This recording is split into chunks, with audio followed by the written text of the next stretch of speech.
Hello दोस्तों, तो आज हम लोग पढ़ने जा रहे हैं क्लास 9 साइंस का chapter number 2 is matter around us pure. पिछले लेक्चर में हमने रैपिड रिवीजन किया था क्लास 9 साइंस के चैप्टर नंबर 1 जो कि है मैटर इन आवर सराउंडिंग्स। तो आज हम सेकेंड चैप्टर का रैपिड रिवीजन करने वाले हैं। तो let's get started. Our first topic is pure substance. So the pure substance contains only one type of particles and it has a fixed composition of particles and it cannot be separated physically. It can only be separated through chemical reactions.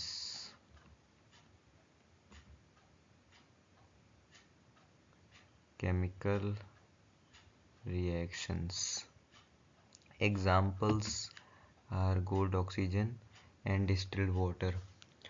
तो gold या oxygen या distilled water जो है वो pure substance कैसे है। तो अगर गोल्ड की बात करें तो गोल्ड में सिर्फ एक टाइप का ही पार्टिकल होगा जो कि है गोल्ड। तो ये प्योर सब्सटेंस है क्योंकि प्योर सब्सटेंस की डेफिनेशन यही है क्योंकि उसमें सिर्फ एक टाइप का पार्टिकल होगा। ऐसे ही ऑक्सीजन में सिर्फ ऑक्सीजन ही होगा ना, O2। तो ये भी एक प्योर सब्सटेंस है। डिस्टिल्ड वाटर में सिर्फ H2O के प्योर मॉलिक्यूल्स होंगे, तो ये भी एक प्योर सब्सटेंस है। अब अगर बात करें एयर की, क्योंकि एयर और ऑक्सीजन में बच्चों को कई बार कंफ्यूजन रहती है हम लोग को, तो अगर एयर की बात करें तो एयर जो है वो प्योर सब्सटेंस नहीं है। क्यों नहीं है? क्योंकि एयर के अंदर एक टाइप ऑफ पार्टिकल्स नहीं रहते हैं। इसमें आपका O2 होगा, इसमें आपका CO2 होगा, ठीक है, इसमें आपका N2 होगा यानी नाइट्रोजन, और भी काफ़ी सारी अलग अलग गैसेस होंगी इसमें। तो ये एयर जो है आपका वो प्योर सब्सटेंस नहीं है। अपने नेक्स्ट टॉपिक की ओर चलते हैं जो कि types of pure substance.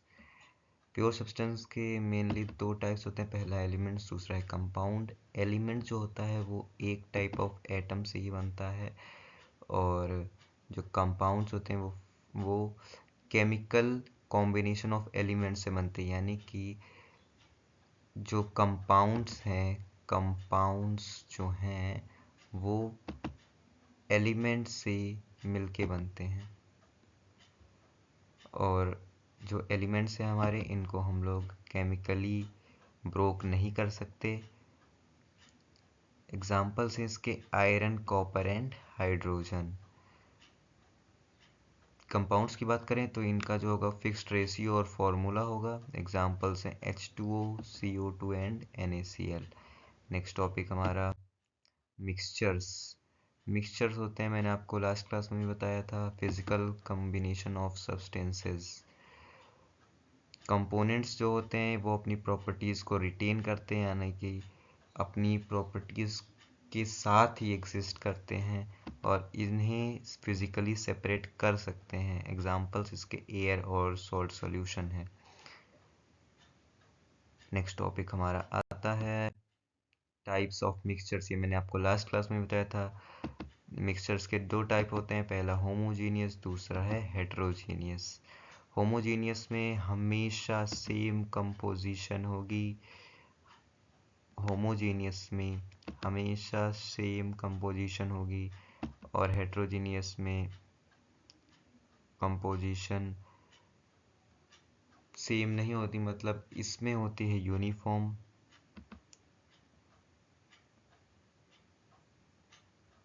Uniform और इसमें होती है नॉन यूनिफॉर्म।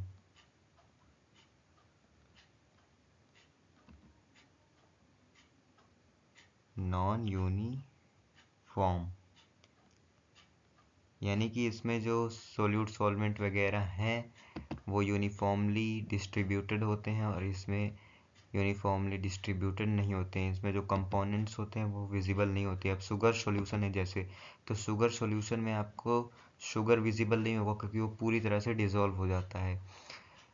लेकिन हेट्रोजीनियस मिक्सचर के एग्जांपल में ऑयल प्लस वाटर में आपको, अगर एक ऑयल प्लस वाटर का, अगर आप एक कंटेनर, इसमें ऑयल है और वाटर है, तो आपको ऑयल दिखेगा अलग से। अगर यहाँ पे सैंड और वाटर है तो आपको सैंड अलग से दिखेगी सॉल्वेंट यानी वाटर में। हमारा नेक्स्ट टॉपिक है सॉल्यूशन। अब सॉल्यूशन एक होमोजीनियस मिक्सचर होता है। सॉल्यूशन मतलब सॉल्यूट प्लस सॉल्वेंट। सॉल्वेंट वो होता है जो क्वांटिटी में ज़्यादा होता है, और सॉल्यूट वो होता है जो क्वांटिटी में कम होता है। यानी कि जिस, मान लीजिए ये एक कंटेनर है, इसमें इसमें कुछ वाटर है, मान लीजिए इसमें 100 ml वाटर है, 100 ml वाटर है, और इसमें 50 ग्राम इसमें सॉल्ट है। तो जो सॉल्ट होगा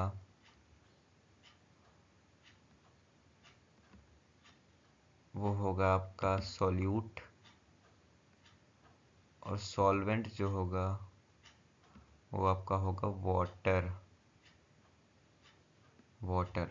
ठीक है, तो मतलब जो ज़्यादा क्वांटिटी में होगा वो सॉल्वेंट होगा, जो कम क्वांटिटी में होगा वो सॉल्यूट होगा। सिंपल वर्ड्स में आपको समझाऊं तो, जिस चीज़ में एक चीज़ को डाल के डिज़ोल्व करने की कोशिश कर रहे हैं, तो जो चीज़ हमारे पास ज़्यादा है उसमें जिस चीज़ को मिला रहे हैं तो वो सॉल्यूट होगा, जिस चीज़ को मिला रहे हैं वो सॉल्यूट होगा। ठीक है, तो हमारा नेक्स्ट टॉपिक आता है यहाँ पे प्रॉपर्टीज ऑफ सॉल्यूशन। सॉल्यूशन की कुछ प्रॉपर्टीज होंगी। पार्टिकल साइज इनका लेस देन 1 न्यूटन होगा। इसमें कोई सेटलिंग नहीं होगी, सेटलिंग नहीं, ये पूरी तरीके से ये डिसॉल्व हो जाएगा।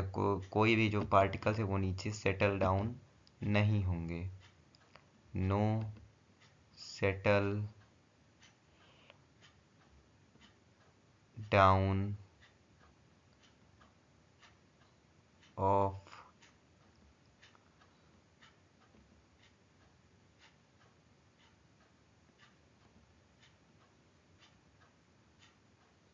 Particles, no settle down of particles. Filtration इसको कर नहीं सकते क्योंकि ये पूरी तरह से डिसॉल्व और प्योर सब्सटेंस है। टिंडल इफेक्ट इसमें नहीं शो करता। टिंडल इफेक्ट में अभी आपको आगे बताऊंगा टिंडल इफेक्ट क्या होता है। इसमें टिंडल इफेक्ट की कोई भी प्रॉपर्टी नहीं शो करती है। हमारा नेक्स्ट टॉपिक सस्पेंशन है। सस्पेंशन हमेशा हेट्रोजीनियस मिक्सचर होगा। इसमें पार्टिकल्स विजिबल होंगे, लार्ज विजिबल पार्टिकल, जैसे वाटर में अगर हम चॉक को डिसॉल्व करते हैं तो चॉक के हमको बड़े बड़े पार्टिकल्स दिखते हैं। ठीक है, तो ये कुछ ज़्यादा इंपॉर्टेंट टॉपिक नहीं है लेकिन आपके सिलेबस में है तो बता दिया। नेक्स्ट आता है प्रॉपर्टीज़ ऑफ सस्पेंशन, सॉरी। तो जैसे कि बताया, अगर चॉक को वाटर में करते हैं तो पार्टिकल नीचे सेटल डाउन हो जाते हैं। कैन बी फिल्टर्ड, अगर फिल्ट्रेशन इसका करते हैं तो जो चॉक के बड़े बड़े पार्टिकल्स हैं वो फिल्टर होके दिखते हैं। ये टिंडल इफेक्ट को शो करता है और अनस्टेबल है।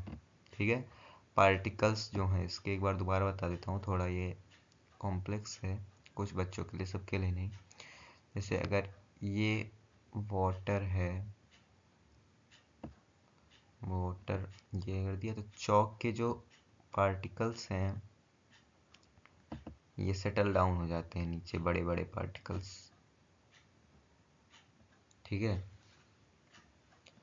फिल्टर्ड इसको इसी में, जब इसको किसी एक बड़ी सी फिल्टर वाले इंस्ट्रूमेंट में डालेंगे तो ये इसके जो चॉक के पार्टिकल्स हैं ये ऊपर ही रह जाएंगे। ऐसे ही हमारा फिल्ट्रेशन होगा। नेक्स्ट टॉपिक आता है colloid. Heterogeneous but appears uniform. ठीक है, पार्टिकल्स डोंट सेटल, इसमें पार्टिकल सेटल नहीं होते। जैसे कि मिल्क में कोई भी पार्टिकल सेटल नहीं होता है।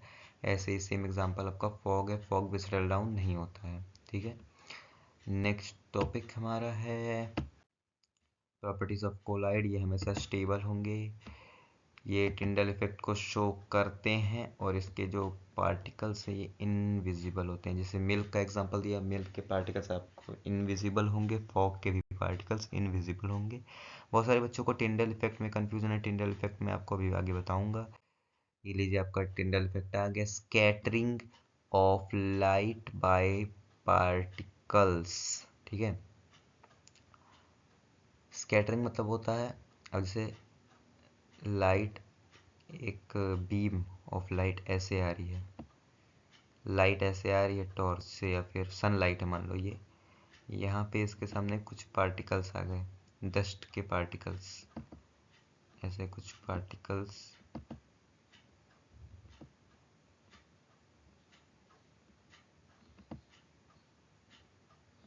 अगर यहाँ पे कुछ पार्टिकल्स लाइट रेस बीम के सामने, लाइट रेस के सामने आ गए या फिर कंस्ट्रक्टली कहें तो बीम के आगे आ गए, तो ये लाइट मतलब इधर उधर हो जाएगी, स्कैटर कर जाएगी। ये लाइट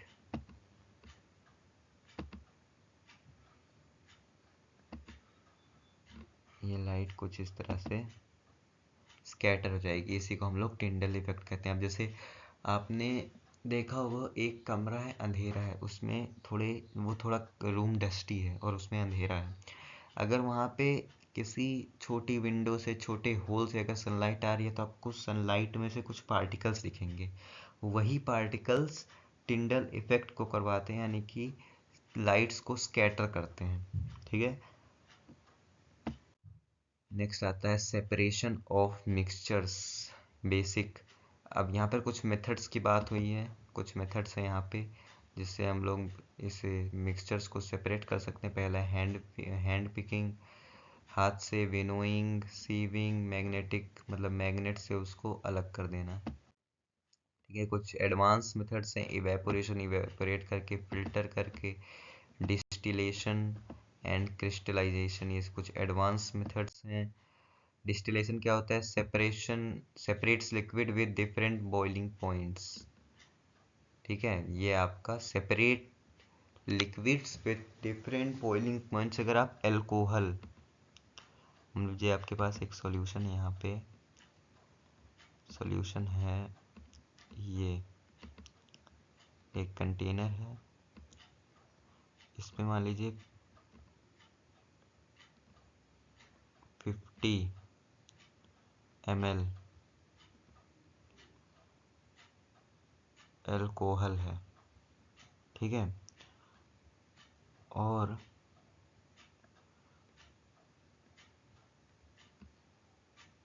50 ml इसमें वाटर है।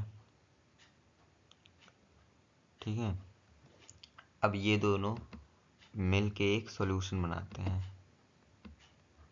ठीक है, plus 50 ml water plus 50 ml alcohol मिलके एक सॉल्यूशन बनाते हैं। लेकिन अब मान लीजिए इसको अगर सेपरेट करना है तो एक एडवांस मेथड है डिस्टिलेशन, मतलब इसको कुछ टेम्परेचर पे हीट करेंगे, इसको कुछ टेम्परेचर पे हीट करेंगे तक, तो उससे अल्कोहल और वाटर सेपरेट हो जाएगा।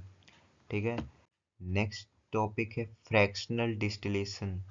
ये इसमें होता है for close boiling points, example है आपका पेट्रोलियम।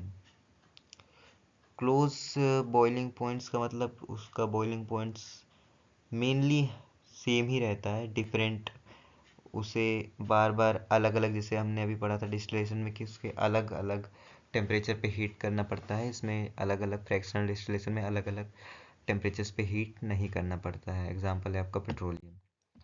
क्रिस्टलाइजेशन क्या होता है? Crystallisation obtains pure solid crystals.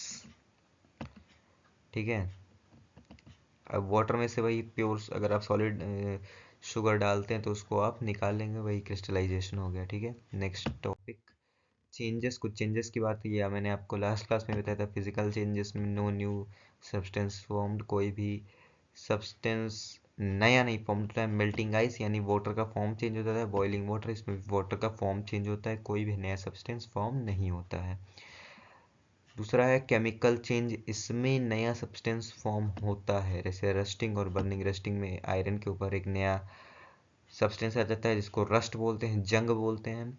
Burning में मान लीजिए एक पेपर है, अगर उसको जलाते हैं तो वो ऐश यानी राख देता है, तो वो भी एक नया सब्सटेंस है, ऐश। ठीक है,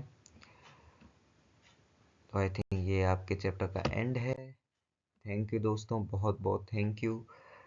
आगे भी ऐसे रैपिड रिवीजन आते रहेंगे क्लास 9th के लिए, क्लास 10th के लिए।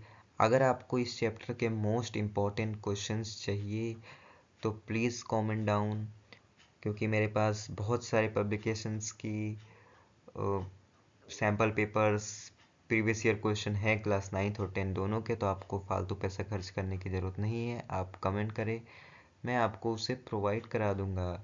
और क्लास 9th एंड 10th के बच्चों के लिए आगे भी ऐसे लेक्चर्स आते रहेंगे। तो तब तक के लिए keep watching, keep studying. Thank you.